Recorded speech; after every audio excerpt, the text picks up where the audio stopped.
السلام علیکم ورحمت اللہ وبرکاتہ۔ ناظرین، پچھلی ویڈیو کے اندر آپ نے سورہ بقرہ کی آیت نمبر 62 اور 63 کا ترجمہ اور تفسیر جانا۔ اب آئیے سورہ بقرہ کی آیت نمبر 64 کا ترجمہ اور تفسیر جانتے ہیں۔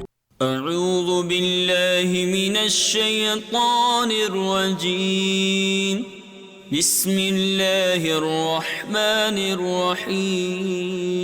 ثم تولیتم من بعد ذلك فلولا فضل اللہ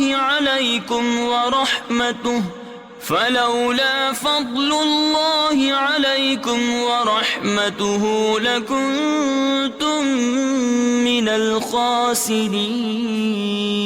ترجمہ کنز ایمان۔ پھر اس کے بعد تم پھر گئے تو اگر اللہ کا فضل اور اس کی رحمت تم پر نہ ہوتی تو تم ٹوٹے نقصان والوں میں ہو جاتے۔ ترجمہ کنز عرفان۔ اس کے بعد پھر تم نے روگردانی اختیار کی تو اگر تم پر اللہ کا فضل اور اس کی رحمت نہ ہوتی تو تم نقصان اٹھانے والوں میں سے ہو جاتے۔ تفسیر صراط الجنان۔ فضل اللہ، اللہ کا فضل۔ یہاں فضل و رحمت سے یا تو توبہ کی توفیق مراد ہے کہ انہیں توبہ کی توفیق مل گئی، اور یا عذاب کو مؤخر کرنا مراد ہے، یعنی بنی اسرائیل پر عذاب نازل نہ ہوا بلکہ انہیں مزید مہلت مل گئی۔ ایک قول یہ ہے کہ فضل الہی اور رحمت حق سے حضور سرور عالم صلی اللہ تعالی علیہ وسلم کی ذات پاک مراد ہے۔ معنی یہ ہے کہ اگر تمہیں خاتم المرسلین صلی اللہ تعالی علیہ وسلم کے وجود کی دولت نہ ملتی اور آپ صلی اللہ تعالی علیہ وسلم کی ہدایت نصیب نہ ہوتی تو تمہارا انجام ہلاک و خسران ہوتا۔ اس سے معلوم ہوا کہ حضور